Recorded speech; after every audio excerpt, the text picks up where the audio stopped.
started in a few minutes. Before we start, I would like to introduce a very, very special guest, Dr. Chien-Jen, Chen-Jen 院士. Dr. Chen is a distinguished Taiwanese epidemiologist and elected member of Academia Sinica, Taiwan's national academies, which he's previously served as vice president in that role. Dr. Chen was the vice president of Taiwan from 2016 to 2020, and subsequently also served as premier of Taiwan under President Tsai's administration. He has been a pivotal figure in Taiwan's academia as well as public service. As Minister of Health in 2003, Dr. Chen was praised for effectively managing Taiwan's SARS outbreak through the timely quarantine and screening measures. He also received international attention for guiding Taiwan's early response to the COVID-19 pandemic in 2020. With a doctorate in epidemiology from Johns Hopkins University, Dr. Chen's research has focused on virus-related diseases such as hepatitis B and on environmental health issues. He also established a link between arsenic exposure and Blackfoot disease, leading to changes in global health standards. Dr. Chen held prominent leadership roles in both government and Academia Sinica. In addition to his role as Minister of Health, he also served as the Minister of the Science Council, Science and Technology Council. Dr. Chen is an elected member, a foreign associate of the U.S. National Academies of Sciences. And he has had continuous funding from the National Cancer Institute to nasopharyngeal cancer for the last 30 years. And he still has an active research lab where he apparently holds bi-weekly lab meetings, given his busy schedule. He's also currently very much involved in the hepatitis B and C eradication in Taiwan, as well as cervical cancer reduction in Taiwan through the work with the Health Promotion Administration. Please give a very, very warm welcome to Dr. Chien-Jen.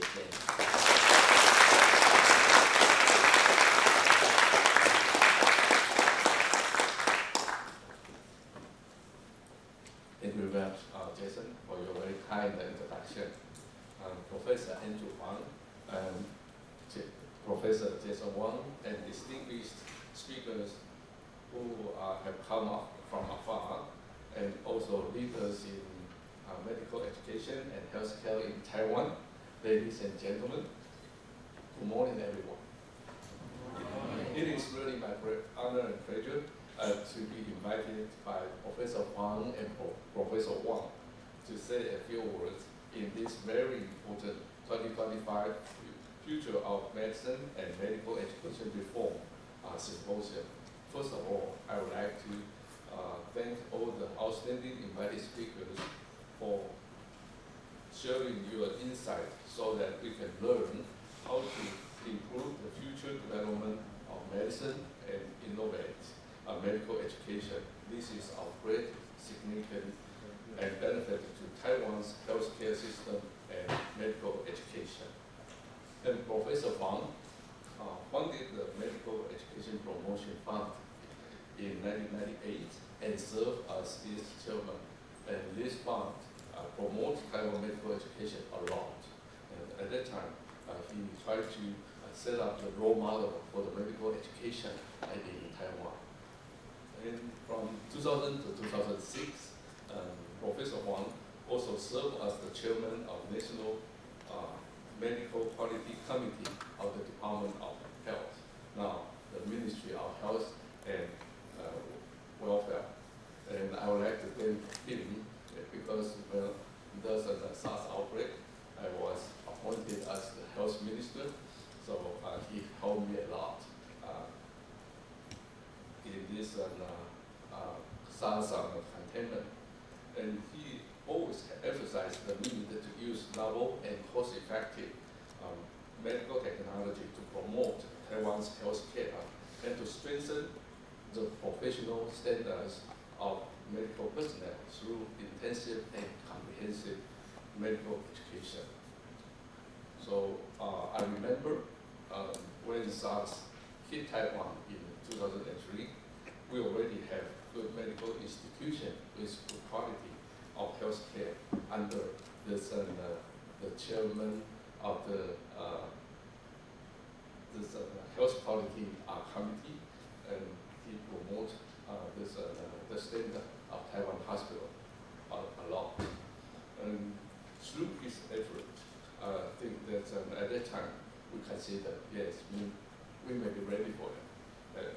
At that time, we already also have this a universal health insurance system in Taiwan. We have the government-run universal health insurance system, and more than 99.7% of the people are under this insurance system, and it has a very good, a wide range of reimbursement and very low co-payment, and everyone in Taiwan appreciate it. But our national health insurance come across this, the challenges of financial sustainability and also the increased budget for this advancement in medical technology. And during this SARS outbreak, I think that although we seem to be ready for this pandemic, but we still felt stretched in the face of global pandemic. And fortunately, at that time, Taiwan's healthcare system has successfully engaged in hospital infection control. I remember at that time, in Taiwan, we have around 700 hospitals, and we try to update this hospital infection control according to our standard within 3 weeks. And 700 hospitals has been interviewed and also has been evaluated for how to improve the hospital infection control. And that's the reason why after this SARS outbreak, Taiwan is the last country to have the SARS case. But we have this relatively low incidence of SARS among countries where the epidemic has broken out compared to the Canada, to Hong Kong, China, and Vietnam, and Singapore. But I think this, we have this kind of success because we have very good hospital system to take care of the SARS patient. So I would like to thank Professor Fang. He has made an outstanding contribution to improving the quality of healthcare in Taiwan. And I always have the highest respect and gratitude to him. I would like to mention it here. Let us give him a big applause.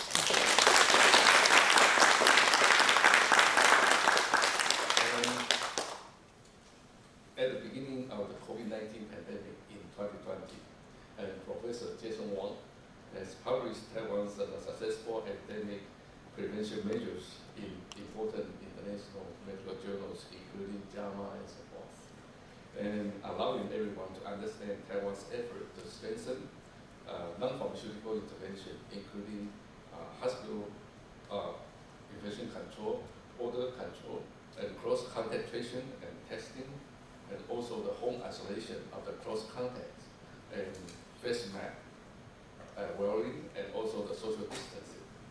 And we used AI, artificial intelligence, information and communication technology, and big health data to upgrade our non-pharmaceutical intervention efforts.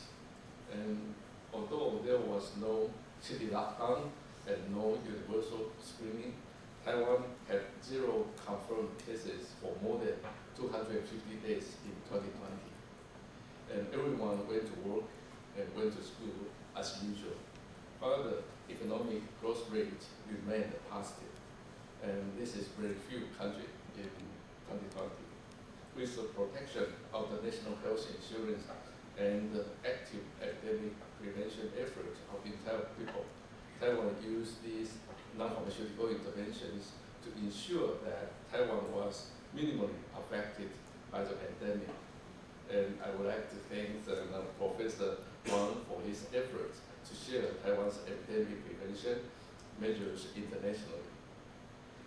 According to the CEO World magazine and Numbeo statistic, Taiwan was ranked as the #1 country with the best healthcare system in 2024. However, Taiwan's government's run national health insurance system still face the challenges of aging population and costly advancement in medical technology. So Taiwan's national health insurance and healthcare system face many challenges, and the national health insurance, which is widely supported by the public, we need to consider about the financial sustainability and shortage of medical manpower. Taiwan government is promoting the integration of artificial intelligence, genomic medicine, precision health, advanced imaging, robotic surgical, and other emerging technologies to the clinical practice. It is a multi-ministerial effort involving Ministry of Health and Welfare, National Science and Technology Council, Ministry of Economic Affairs, and Ministry of Education. We try to align with this high-tech industry in information and communication technology, semiconductor design and manufacture, artificial intelligence. And align with this kind of high-tech technology industry, Taiwan have set up this Taiwan Health Cloud and also Taiwan Biobank to promote AI augmented this environment in Taiwan. And we have learned how can medical education and healthcare institution adopt this technology in a patient-centered, equitable, and cost-effective way. And this symposium is held at the right time and the right place. And I would like to give you an example of this national cancer control in Taiwan. Up to this Dr. Palmer Beasley, dating back to 1982, he found that hepatitis B is a very important causes of liver cancer in Taiwan. So he also carried out a very first hepatitis B vaccination clinical trial in Taiwan, and he found that vaccination is very useful to interrupt the vertical transmission of the hepatitis B virus from mother to the newborns. So in 1984, Taiwan initiated the very first hepatitis B vaccination program in the world. And by now, these young children has reached the age of 41. So for the vaccinated cohort, the liver cancer mortality has reduced to only 20% compared with the unvaccinated. So vaccination definitely is very useful. But for those who already been chronic carrier, and we still have to help them using the antiviral therapy. So after the SARS outbreak in year 2003, Professor Song Rui-Ho, is a professor of Professor Huang, and he came to Ministry of Health and with Professor Chen-Jen and Professor Liao Yifan, and they said, well, Chien-Jen, it's a time for us to initiate this antiviral therapy of a chronic viral hepatitis patient. I said, well, we don't have that yet, but I will try to do it. So we have a special fund for antiviral therapy of chronic viral hepatitis. And since then,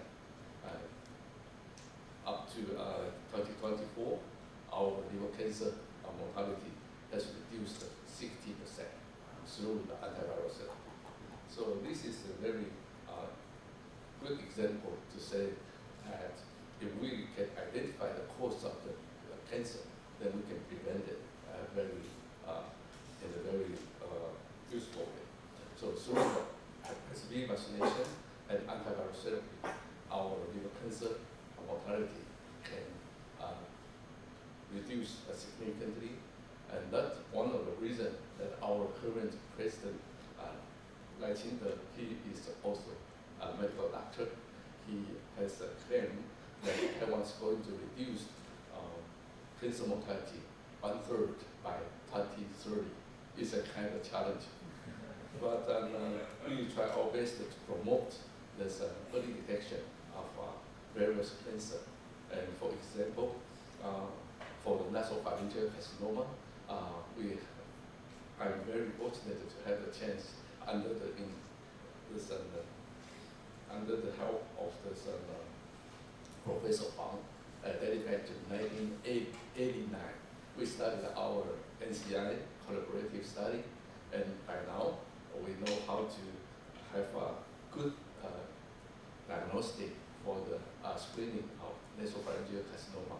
And in this year, we have two papers published in Journal of National Cancer Institute and also the Journal of Clinical Oncology, and to indicate how can we have a good algorithm for the early detection of nasopharyngeal carcinoma.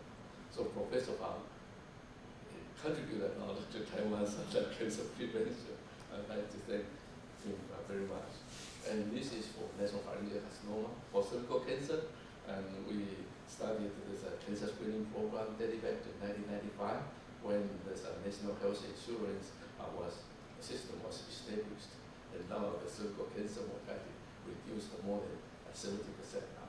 And for the helicobacter pylori related stomach cancer, we have found a very significant reduction of this stomach cancer as well.